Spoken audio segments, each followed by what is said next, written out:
ഇടുക്കി കാന്തല്ലൂർ ടൗണിൽ കാട്ടാനിറങ്ങി. ടൗണിലിറങ്ങിയ ആന ഒരു വാഹനവും റോഡരികിലെ പരസ്യ ബോർഡും നശിപ്പിച്ചു. ബിനീഷ് ആന്റണി ചേരുന്നു വിവരങ്ങളുമായി. ബിനീഷ്, ആനയെ കാടുകയറ്റാൻ കഴിഞ്ഞിട്ടുണ്ടോ? ലിബീഷ്, നിലവിൽ ആന ഈ അടുത്തുള്ള വനത്തിലേക്ക് മാറിയെന്നാണ് നമുക്ക് അറിയാൻ സാധിക്കുന്നത്. ഇന്നലെ വൈകുന്നേരമായിരുന്നു ഇത്തരത്തിലൊരു സംഭവം ഉണ്ടാകുന്നത്.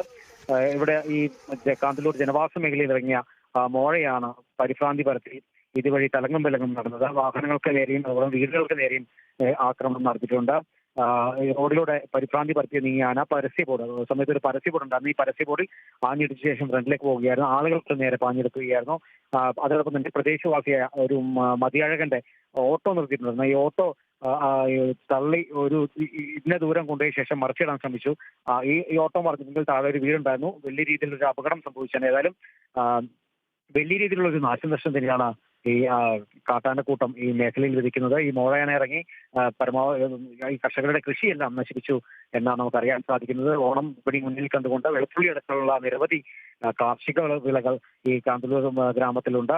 ഈ കർഷകരുടെ എല്ലാം തന്നെ ഒരു സ്വപ്നം തന്നെ ഇല്ലാതാക്കി എന്ന് വേണം പറയാൻ സാധിക്കുന്നത്. കാരണം കഴിഞ്ഞ ദിവസങ്ങളിലെല്ലാം തന്നെ നിരന്തരമായി തന്നെ ഈ കാന്തല്ലൂർ മേഖലയിൽ കാട്ടാന ശല്യം നിരന്തരം തന്നെയാണ്. റിസോർട്ടുകളുടെ മേഖലയിൽ ഇറങ്ങുന്നു, അവിടെയുള്ള ഗേറ്റുകൾ തകർക്കുന്നു, സ്കൂളിന്റെ ഗേറ്റുകൾ തകർക്കുന്നു. ഇത്തരത്തിലുള്ള ദൈനംദിനം ഈ ആനകളുടെ ശല്യം കൂടുകയാണെന്നാണ് ഈ നാട്ടുകാർ പറയുന്നത്. ഇതിനുള്ള ശാശ്വത പരിഹാരം ഉണ്ടാക്കുന്നില്ലെന്നൊരു ആക്ഷേപവും നാട്ടുകാർ ഉന്നയിക്കുന്നുണ്ട്. പലപ്പോഴും പകൽ സമയങ്ങളിൽ ഇറങ്ങുന്ന ആന പാഞ്ഞെടുക്കുന്ന ആളുകൾക്ക് നേരെയും പാഞ്ഞെടുക്കുന്ന ഒരു സ്ഥിതിവിശേഷമുണ്ട്. ആളുകൾ ആനയെ കണ്ടുപോയി ഭയന്ന് വീഴുന്ന ഒരു സ്ഥിതിവിശേഷമുണ്ട്. ഇത്തരത്തിലുള്ള നിരവധി അപകടങ്ങൾ പതിവായിട്ടും വനവകുപ്പിന്റെ ഭാഗത്ത് നിന്ന് യാതൊരുവിധ നടപടിയും ഉണ്ടാകുന്നില്ലെന്നാണ് ഈ ആളുകൾ ഉന്നയിക്കുന്നത്.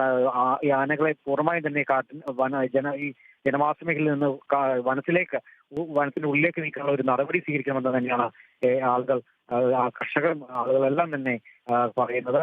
ഏതായാലും ഇപ്പോൾ ആന സമീപത്തെ ഒരു വനമേഖലയിൽ തന്നെയാണ് നിലനിർത്തിച്ചിരിക്കുന്നത്. ഏതായാലും ആന ഈ ജനവാസ മേഖലയിൽ ഇറങ്ങാതിരിക്കാനുള്ള ഒരു നടപടി ഈ വനവകുപ്പിന്റെ ഭാഗത്ത് ഉണ്ടാകണമെന്ന് തന്നെയാണ് ആളുകൾ ആവർത്തിച്ച് പറയുന്നത്. ലിബീഷ്, കാന്തല്ലൂർ ടൗണിൽ കാട്ടാനയുടെ വിളയാട്ടം, ആനയെ കാടുകയറ്റിയെന്ന് ബിനീഷ് ആന്റണി ഇടുക്കിയിൽ നിന്ന് റിപ്പോർട്ട് ചെയ്യുന്നു.